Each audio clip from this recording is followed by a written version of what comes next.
Hello student, कैसे आप लोग? आई होप अच्छे होंगे। तो चलिए आज के क्लास में जो है बेसिकली हम लोग अभी लॉज ऑफ मोशन को ही कंटिन्यू कर रहे हैं और आज के क्लास में हम लोग न्यूटन्स लॉज ऑफ मोशन को देखने वाले हैं। तो बहुत ही इंटरेस्टिंग लेक्चर है, वीडियो के अंत तक आप जरूर बने रहिएगा। देखते हैं हम लोग न्यूटन्स लॉज ऑफ मोशन क्या है। तो देखिए यहाँ पे न्यूटन ने जो है वो 3 लॉ ऑफ मोशन को दिया था। न्यूटन का फर्स्ट लॉ, न्यूटन का सेकेंड लॉ और न्यूटन का थर्ड लॉ। तीनों लॉ को आज हम लोग बहुत अच्छे से समझने का कोशिश करेंगे।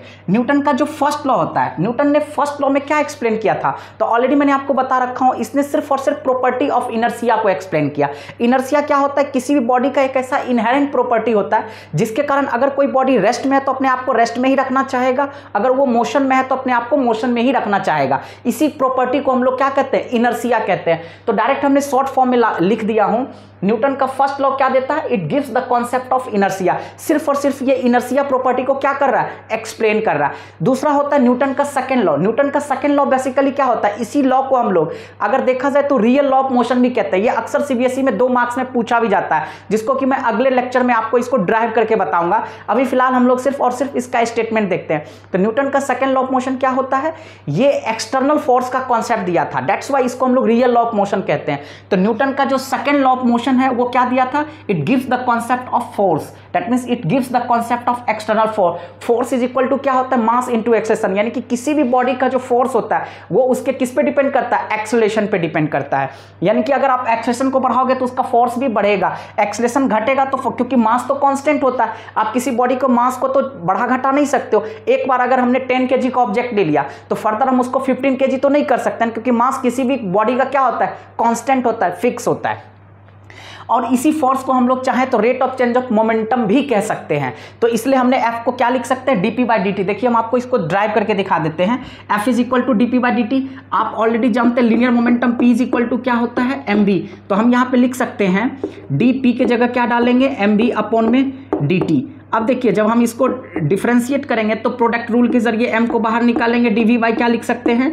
dt। Very simple. तो हमारे पास जो f है वो क्या आ जाएगा हमारे पास? m। dv बाई dt को क्या लिख सकते हैं? एक्सेलरेशन, क्योंकि आप ऑलरेडी जानते हो dv बाई dt हमारे पास क्या होता है? एक्सेलरेशन। तो अब यहां से देखिए रेट ऑफ चेंज ऑफ क्या कह सकते हैं? मोमेंटम कह सकते हैं, जिसको कि मैंने यहाँ पे दिखा रखा हूँ। अब देखिए इसी चीज़ को अगर आप कार्टेशियन कोऑर्डिनेट पे देखोगे, जैसे मान लेते हैं 3D में देखिए हमारे पास कितने एक्सिस होते हैं।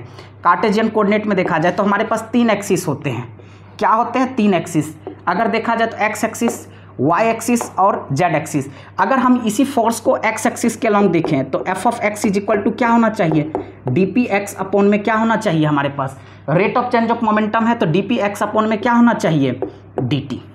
Very simple. और अगर हम यहाँ पे फोर्स वाई के अलॉन्ग देखा जाए तो हम क्या लिख सकते हैं? डी पी वाई अपॉन में डी टी। अगर यहीं पे जेड एक्सिस के अलॉन्ग देखा जाए तो हम क्या लिख सकते हैं?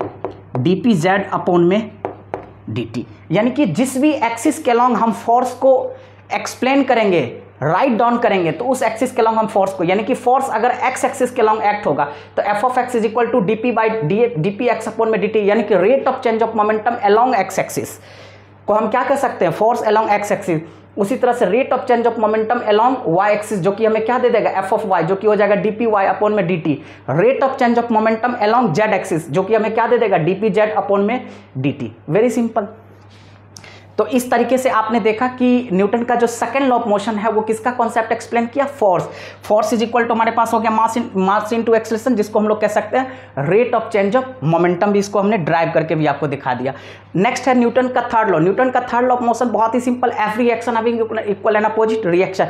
इसको हम यहाँ पे डायग्राम के जरिए भी दिखा रखा हूँ, मैंने यहाँ पे लिख भी रखा हूँ। According to this law every action having equal and opposite reaction. इसको कैसे? देखिए मान लेते हैं 2 बॉडी है ए और बी। अगर ए बी के ऊपर फोर्स अप्लाई करा तो इसको हम कह सकते हैं force applied by A on B. इसको अगर मैं एक्शन मानता हूं तो force applied by B on A, जिसको एफ ऑफ बी ए लिखेंगे, इसको हम एज ए क्या मानेंगे? रिएक्शन। तो न्यूटन के थर्ड लॉ के अकॉर्डिंग क्या होना चाहिए? एफ ऑफ ए बी अगर एक्शन है तो रिएक्शन बिल्कुल उसका अपोजिट होगा, इसलिए मैंने क्या लिख दिया हूं? Minus F of B A. तो यानी कि F of A B is equal to minus F of B A. अगर एक यहाँ पे ए बी के द्वारा फोर्स ए के द्वारा बी पे एक्शन है तो फोर्स बी के द्वारा ए पे क्या लग रहा है? As a reaction. तो इस तरीके से मेरे ख्याल से आपको तीनों लॉ को समझने में कहीं कोई दिक्कत नहीं होना चाहिए। चलिए इसके ऊपर एक कुछ न्यूमेरिकल सॉल्व करके आपको दिखा। तो तो बहुत ही इंटरेस्टिंग क्वेश्चन है। जैसा कि आप यहाँ पे देख सकते हैं क्वेश्चन क्या कह रखा है, a block of metal weighing 2 kg is resting on a frictionless plane, it is struck by a jet releasing water at the rate of 1 kg per second and at a speed of 5 metre per second, calculate the initial acceleration of the block. Mass already आपके पास दे रखा है कितना, 2 kg, very simple, मैंने write down कर दिया। अब देखिए यहाँ पे kg पर सेकेंड दे रखा है, इसका मतलब ये dm/dt है जो कि हमारे पास आ गया 1 kg पर सेकेंड, वेरी सिंपल। अब आपके पास स्पीड कितना दे रखा है, 5 मीटर पर सेकेंड। मुझे क्या पूछा है, इनिशियल एक्सेलरेशन, यानी कि इस बॉडी का इनिशियल एक्सेलरेशन क्या होगा, a = व्हाट। तो बहुत ही सिंपल, आप फोर्स इज इक्वल टू क्या होता है हम जानते हैं, लिखेंगे वी नो डेट F = हमारे पास क्या होता है, dp/dt, जिसको अगर मैं लिखना चाहूँ तो dmv अपॉन में क्या लिख सकता हूँ, dt। अब यहाँ पे देखिए हमारे पास क्या दे रखा है, dm/dt, क्योंकि kg पर सेकेंड है तो v को बाहर निकालेंगे, dm/dt डायरेक्ट लिखेंगे। अब यहाँ पे देखिए v हमारे पास कितना है, 5 इंटू dm/dt हमारे पास कितना है, 1, तो डायरेक्ट मल्टीप्लाई कर देंगे तो हमारे पास ये क्या निकल जाएगा, 5। अब देखिए फोर्स है, फोर्स का SI यूनिट क्या होता है, न्यूटन, तो यानी कि हमारे पास 5 न्यूटन, यानी कि दिस इंप्लाइज, आप यहाँ पे देख सकते हैं फोर्स आपके पास कितना निकल गया, 5 न्यूटन। इसमें कोई दिक्कत वाली बात नहीं है, क्योंकि देखिए हर कुछ SI यूनिट में, kg पर सेकेंड बिल्कुल SI यूनिट में है और यहाँ पे metre per second SI unit में है, तो कोई दिक्कत वाली बात नहीं है। फोर्स आपके पास निकल गया है। आपको क्या पूछा है, एक्सेलरेशन, तो बहुत ही सिंपल, आप डायरेक्ट यहाँ पे लिख सकते हैं वी नो डेट F = क्या होता है, mass into acceleration according to Newton second law of motion. तो ऑटोमेटिकली फोर्स अगर मेरे पास 5 है और मास हमारे पास 2 है तो एक्सेलरेशन हम इजीली निकाल सकते हैं। This implies acceleration is equal to क्या हो जाएगा, 5/2, जो कि हमारे पास हो जाएगा 2.5 मीटर पर सेकेंड स्क्वायर। तो हमारे पास जो एक्सेलरेशन आ गया हम यहाँ पे लिख सकते हैं, hence acceleration is equal to क्या आ गया हमारे पास, 2.5 मीटर पर सेकेंड स्क्वायर। ये हमारे पास क्या आ गया, राइट आंसर। तो एक्सेलरेशन हमारे पास कितना आ गया इस बॉडी का, 2.5 मीटर पर सेकेंड स्क्वायर। आपको मेरे ख्याल, देखिए बहुत ही इंटरेस्टिंग क्वेश्चन है। क्वेश्चन क्या कह रखा है, क्वेश्चन कह रहा है कि a body of mass m moves along x axis such that it's position coordinate at an instant t is इतना, यानी कि इसका जो पोजीशन का एक्सप्रेशन है वो दे रखा है।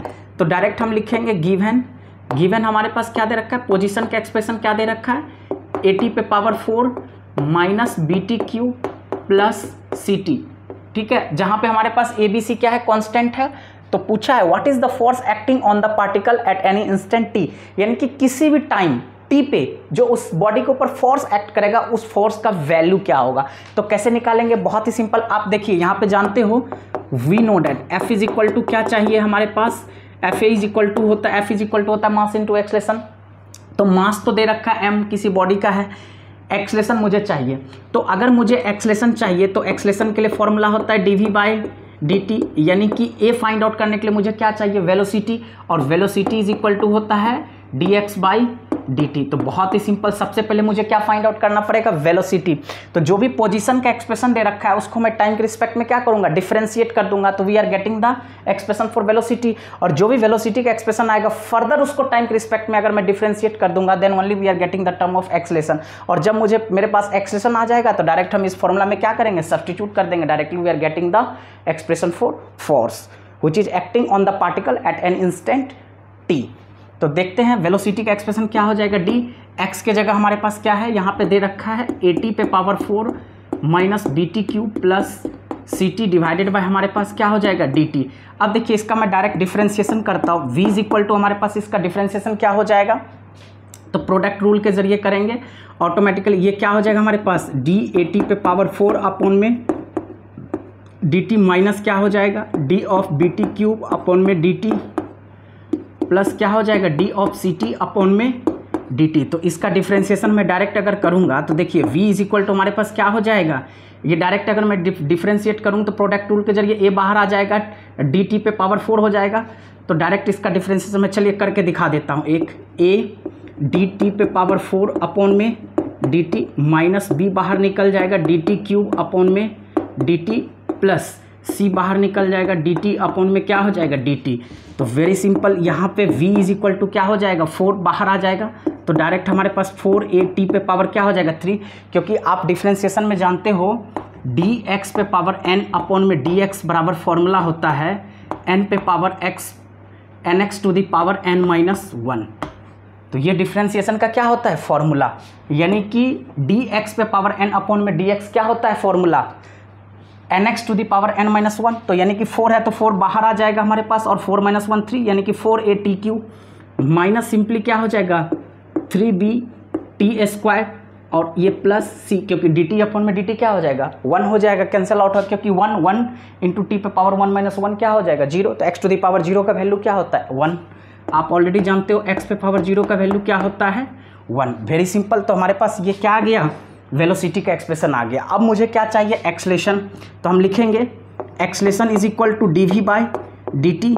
तो अब यहाँ से क्या करेंगे, हम इसको फर्दर डिफ्रेंशिएट करेंगे, वेलोसिटी का एक्सप्रेशन लिखेंगे 4at³ - 3bt² plus c divided by क्या हो जाएगा हमारे पास dt। तो बहुत ही सिंपल, डायरेक्ट हम यहाँ पे एक्सलेशन का एक्सप्रेशन क्या फाइंड आउट कर सकते हैं। देखिए मैं डायरेक्ट इसको डिफ्रेंशिएट करके लिखता हूँ, तो ये हमारे पास क्या हो जाएगा 4a/dt³ अपॉन में dt माइनस क्या हो जाएगा 3b/dt² अपॉन में dt प्लस dc अपॉन में dt। तो इसको अगर हम डिफ्रेंशिएट करके लिखेंगे तो a इज इक्वल टू हमारे पास क्या आ जाएगा 3 बाहर आ जाएगा, तो 4 3 जा कितना हो जाएगा 12at² माइनस क्या हो जाएगा 3 2 जा 6bt, और इसका डिफ्रेंशिएशन क्या आ जाएगा 0। तो ऑटोमेटिकली हमारे पास क्या आ जाएगा एक्सलेशन। अब हमें क्या चाहिए f, तो हम लिखेंगे यहाँ पे हेंस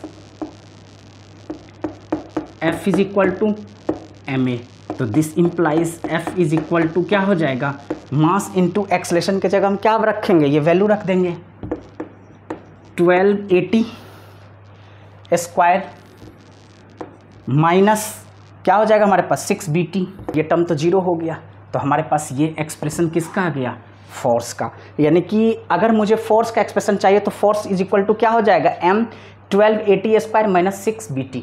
तो बहुत ही सिंपल, यानी कि आपको बस ध्यान में रखना है कि पोजीशन का एक्सप्रेशन दे रखा है और हमें क्या पूछा है इसके ऊपर फोर्स कितना किसी भी इंस्टेंट पे लगेगा। तो बहुत ही सिंपल, force is equal to mass into acceleration, और एक्सलेशन के लिए dv/dt, और वेलोसिटी के लिए मुझे चाहिए dx/dt। तो जो भी पोजीशन दे रखा है उसको टाइम के रिस्पेक्ट में क्या करेंगे डिफ्रेंशिएट कर देंगे, तो हमारे पास क्या निकल जाएगा वेलोसिटी का एक्सप्रेशन निकल जाएगा, और acceleration is equal to dv/dt। तो इस वेलोसिटी के एक्सप्रेशन को फर्दर अगर मैं डिफ्रेंशिएट कर दूंगा तो वी आर गेटिंग एक्सलेशन। तो एक्सलेशन हमारे पास क्या आ गया 12at² - 6bt प्लस 0, और f अब हम जानते हैं कि फोर्स का फॉर्मूला क्या था मास इंटू एक्सलेशन। तो मास एक्सलेशन के जगह इस वैल्यू को हम रख देंगे 12at² - 6bt। तो we are getting the final expression for mass, final expression for force. Very simple. तो इस टाइप का जहाँ कहीं भी क्वेश्चन मिले आपको बस केवल थोड़ा सा डिफरेंशिएशन पे आपको वर्कआउट करने का रिक्वायरमेंट है। अगर आपको डिफरेंशिएशन आएगा तो इस टाइप के क्वेश्चन को क्लिक करने में आपको कहीं कोई दिक्कत नहीं होगी।